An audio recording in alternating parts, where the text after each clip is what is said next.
اس کے قدم لڑکھڑا رہے تھے مگر وہ گرتے پڑتے آگے بڑھتا رہا۔ چلتے چلتے اسے اپنے بچپن کی ایک اور یاد آئی، جب اس کے والد اسے ہاتھ پکڑ کر مسجد لے جاتے تھے۔ سادہ سا محلہ، چھوٹی سی مسجد اور اس کے والد کی آواز، بیٹا جب انسان کے پاس کچھ نہ ہو تو وہ ہاتھ اٹھا کر مانگے، اللہ کبھی خالی ہاتھ نہیں لوٹاتا۔ وہ بچپن کی وہ یادیں ہر قدم پر اسے سہارا دے رہی تھی۔ چلتے چلتے یکدم اس کے قدم رک گئے، پیروں کے پاس کچھ چمکا تھا۔ اس نے جھک کر دیکھا، یہ ایک ٹوٹی ہوئی چاندی کی انگوٹھی تھی۔ سلمان نے حیرانی سے اسے اٹھایا۔ یہ ضرور کسی مسافر کی گری ہوئی چیز تھی، مگر یہاں تو کئی دنوں سے کوئی قافلہ گزرا بھی نہیں تھا۔ اس نے سوچا، اللہ کبھی کبھی کھوئی ہوئی چیزوں سے راستہ بھی بناتا ہے۔ اس نے انگوٹھی جیب میں رکھی اور آگے بڑھا۔ کچھ دور جا کر اسے زمین میں نرم نشان دکھائی دیے، جیسے کسی نے حال ہی میں یہاں سے گزر کر ریت کو ہلکا سا رون دیا ہو۔ یہ نشانات سیدھے اسی سمت جا رہے تھے جہاں دعا نظر آیا تھا۔ سلمان خوشی سے مسکرایا، الحمدللہ یہی راستہ ہوگا۔ وہ نشانات دیکھتے ہوئے آگے بڑھنے لگا۔ سورج ابھی بھی بے رحم تھا، مگر سلمان کو اب پیاس پہلے جیسی محسوس نہیں ہو رہی تھی۔ پانی نے اسے ہمت دی تھی اور امید نے طاقت۔ کچھ دیر بعد اسے ایک عجیب آواز سنائی دی۔ پہلے یہ آواز بہت دھیمی تھی، جیسے ہوا میں کوئی ہلکی سی سرگوشی ہو، مگر چند قدم آگے بڑھتے ہی آواز واضح ہونے لگی۔ یہ اونٹ کی گھنٹیوں کی آواز تھی۔ سلمان کے قدم رک گئے۔ اس نے کان لگا کر دوبارہ سنا۔ ہاں، واقعی وہ گھنٹیاں تھیں جو قافلے کے ساتھ چلتی ہیں۔ سلمان کے اندر خوشی کی لہر دوڑ گئی۔ میں بچ جاؤں گا، میں واقعی کسی جگہ پہنچنے والا ہوں۔ لیکن خوشی کی اسی کیفیت میں اچانک لڑکھڑایا اور وہ زمین پر گر پڑا۔ ایک لمحے کو اسے لگا جیسے وہ پھر سے ہوش کھو دے گا، مگر اس نے ہمت کر کے خود کو اٹھایا۔ نہیں، ابھی نہیں گر سکتا، منزل قریب ہے، وہ خود سے بولنے لگا۔ چند قدم آگے بڑھنے پر اسے ریت کے پیچھے کچھ جھونپڑی نما خیمے نظر آئے۔ یہ شاید بدوؤں کا چھوٹا سا ٹھکانہ تھا۔ آگ جل رہی تھی، اسی کا دھواں وہ دور سے دیکھ رہا تھا۔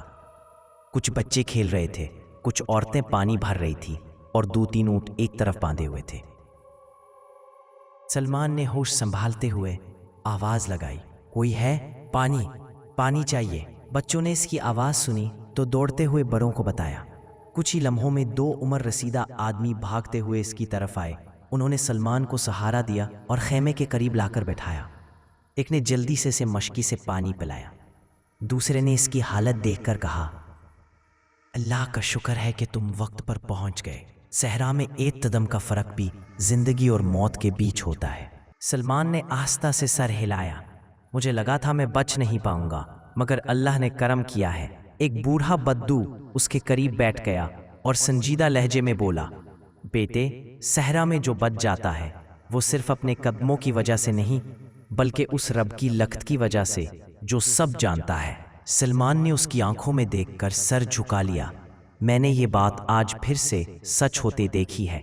بدوؤں نے اسے کھجورے اور گرم دودھ دیا۔ اس نے کھاتے ہوئے سوچا کہ اگر وہ جنگلی کتا اسے اس تھیلے تک نہ لے جاتا، اگر اس نے پانی نہ دیا ہوتا تو شاید وہ یہاں پہنچ ہی نہ پاتا۔ اللہ اپنے بندوں کی مدد کیسے، کب اور کن راستوں سے کرتا ہے، یہ انسان کبھی نہیں سمجھ سکتا۔ بدوؤں نے سلمان کو خیمے کے اندر بٹھایا۔ خیمے کے اندر ریت پر بچھا ہوا موٹا کپڑا تھا اور ایک طرف پانی کی مشکی، کچھ کھجوریں اور 2 مٹی کے پیالے رکھے تھے۔ سلمان نے خیمے کی ٹھنڈک میں آ کر سکون کا سانس لیا۔ باہر سے ہلکی ہلکی ہوا آ رہی تھی، جس میں زمین کی سوندھی خوشبو گلی ہوئی تھی۔ ایک بدو عورت نے آ کر پوچھا، بیٹا کہاں سے آ رہے ہو؟ تمہاری حالت تو بہت خراب ہے۔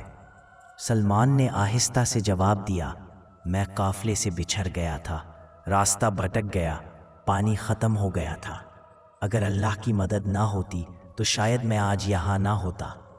بوڑھا بدو خیمے کے دروازے پر بیٹھ کر بولا، بیٹا اللہ کی رحمت ہی صحرا میں سہارا ہے، انسان کی عقل اور طاقت یہاں بہت کم پڑ جاتی ہے۔ سلمان نے سر ہلایا، اس کی آنکھوں میں وہ جنگلی کتا پھر سے ابھر آیا جس نے اسے راستہ دکھایا تھا۔ اس نے سوچا، کاش میں وہ جانور دوبارہ دیکھ سکتا، کم از کم شکریہ تو ادا کرتا۔ بدو نے اسے غور سے دیکھا اور بولا، چہرے پر سوچ بھاری لگتی ہے، کچھ کہنا چاہتے ہو؟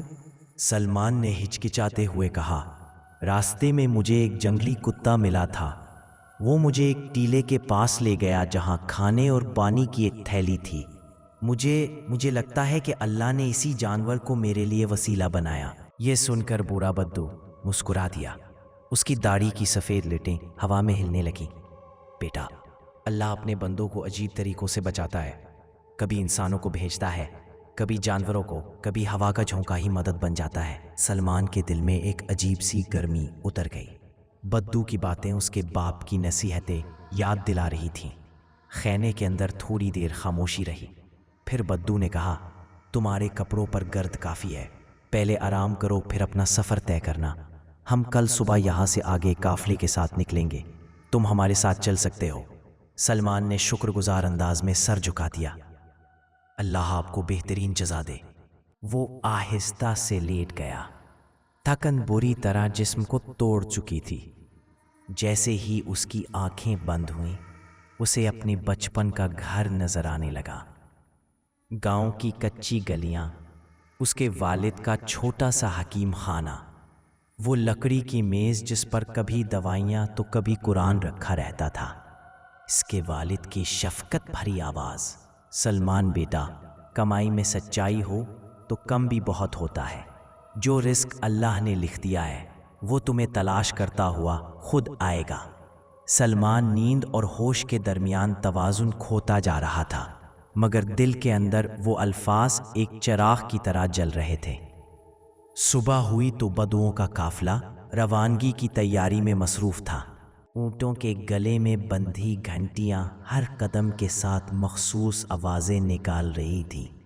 عورتیں پانی کی مشکیوں کو اونٹوں پر باندھ رہی تھیں اور مرد رسیوں کو مضبوط کر رہے تھے۔ سلمان خیمے سے باہر نکلا تو تازہ ہوا نے اس کا استقبال کیا۔ بوڑھا بدو مسکرا کر بولا، آج تم ہمارے ساتھ سفر کرو گے، لیکن پہلے یہ میٹھی کھجور کھاؤ، یہ جسم میں طاقت واپس لاتی ہے۔ سلمان نے کھجور لی، کھائی اور کہا، کل رات اگر آپ لوگوں کا قافلہ یہاں نہ ہوتا۔ بدو نے اس کی بات کاٹ کر کہا، بیٹا، اپنے بچاؤ کا شکریہ ہمیں نہیں ادا کرنا چاہیے، شکر اس کا ہونا چاہیے جس نے تمہیں یہاں تک پہنچایا، ہم تو بس اللہ کے حکم پر موجود تھے۔ سلمان چپ ہو گیا، یہ الفاظ سیدھے دل میں اتر گئے۔ قافلہ روانہ ہونے والا تھا کہ اچانک سلمان نے دور ایک جانور کو بھاگتے دیکھا، وہی جنگلی کتا۔ وہ کچھ دیر کے لیے ٹیلے پر کھڑا اسے دیکھتا رہا۔ بدو اس لمحے سلمان کے قریب آیا اور بولا، چلو بیٹا، سفر شروع کرتے ہیں، منزل تک پہنچنے کا وقت اللہ کے حکم سے ہی ہوتا ہے۔ قافلہ آگے بڑھنے لگا، ریت کے ٹیلے، دور آسمان، دھوپ کی ہلکی چمک، اونٹوں کی گھنٹیوں کی آوازیں ایک نیا سفر شروع ہونے کا اعلان کر رہے تھے۔ سلمان نے آخری بار صحرا کے اس حصے کی طرف دیکھا جہاں اس نے زندگی اور موت کا فاصلہ عبور کیا تھا، پھر قدم آگے بڑھا کر قافلے کے ساتھ شامل ہو گیا۔ اس کے دل میں صرف ایک ہی جملہ گونج رہا تھا، جس نے مجھے یہاں تک پہنچایا ہے وہی آگے بھی راستہ دکھائے گا۔ رات کے سناٹے میں دور کہیں سے اذان کی بھینی آواز آ رہی تھی، مگر احمد کے دل میں عجیب بے چینی تھی۔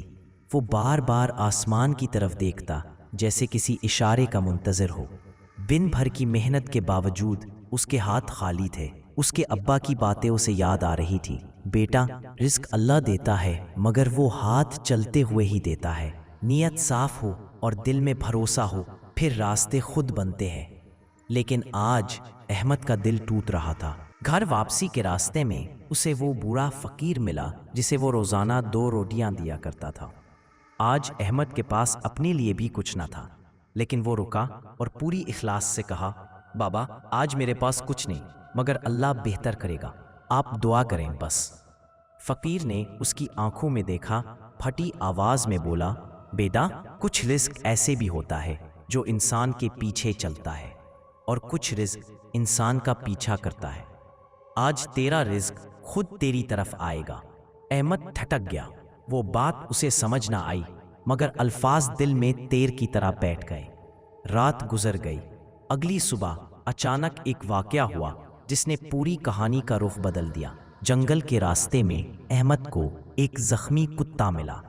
اسے بچاتے ہوئے احمد بے اختیار اس کو پانی پلایا، اپنے کپڑوں سے زخم صاف کیے۔ اسے کیا خبر تھی کہ اللہ اسی بے زبان کو اس کے رزق کا وسیلہ بنانے والا ہے۔ اسی شام احمد جب جنگل کے راستے سے واپس لوٹا تو اس کے قدم اچانک رک گئے۔ وہ حیرت سے آگے بڑھا۔ وہاں وہ کتا بیٹھا تھا اور اس کے سامنے ایک عجیب سی تھیلی رکھی تھی، جیسے کسی نے جان بوجھ کر وہاں چھوڑ دی ہو۔ احمد کا دل زور سے دھڑکا۔ یہ یہاں کیسے آئی؟ کس کی ہے؟ اور اس کتے نے اسے میرے راستے پر کیوں لایا؟ ڈوبتے سورج کی روشنی میں احمد نے تھیلی اٹھائی۔ تھیلی وزنی تھی اور اس میں جو تھا وہ احمد نے کبھی سوچا بھی نہ تھا۔ اسی لمحے فضا میں عجیب خاموشی چھا گئی، جیسے پوری کائنات بھی تماشائی بن گئی ہو۔ احمد نے گہری سانس لی۔ اس کا دل دھڑک رہا تھا، تیز، بہت تیز۔ کیا یہ واقعی اس کا نصیب تھا، یا پھر کوئی آزمائش، کوئی اشارہ؟ اور تب ہی اسے یاد آیا، کچھ رزق انسان کا پیچھا کرتا ہے۔ اسے اندازہ نہیں تھا کہ یہ تھیلی اس کی تقدیر بدلنے والی ہے، لیکن کیسے، یہ اسے ابھی معلوم نہیں تھا۔ اگلے ایپیسوڈ میں تھیلی کہاں سے آئی، کس نے بھیجی، اور کیوں ایک جانور احمد تک پہنچا رہا تھا؟ احمد کے باپ کی وہ پرانی نصیحت جس کا معنی اسے ابھی سمجھ نہیں آیا، اور وہ نیا کردار جو اچانک سامنے آئے گا اور کہے گا، یہ تھیلی تمہاری نہیں ہے، یہ ایک پیغام ہے۔ اگلا چیپٹر اس تھیلی کے راز، امتحان اور تقدیر کی پہلی کھلتی گرہ کے گرد گھومے گا۔ جانے سے پہلے آپ کو یہ کہانی دل کی کسی گہری راہ تک لے گئی ہو؟ اگر ایک لمحے کو بھی لگے کہ تقدیر کے راستوں میں کچھ تو ایسا ہے جو ہمیں سوچنے پر مجبور کرتا ہے، ایک چھوٹا سا قدم اٹھا لیجئے۔ سٹوریز ود فہد کو لائک کیجئے، سبسکرائب کیجئے، کیونکہ اصل سفر ابھی تو شروع ہوا ہے۔ ہر آنے والا ایپیسوڈ تقدیر کی ایک نئی گرہ کھولے گا، اور آپ کی ایک چھوٹی سی محبت ہمیں یہ کہانیاں آپ تک پہنچانے کا حوصلہ دیتی ہے۔ سٹوریز ود فہد، جہاں کہانیاں صرف سنی نہیں جاتی، محسوس کی جاتی ہیں۔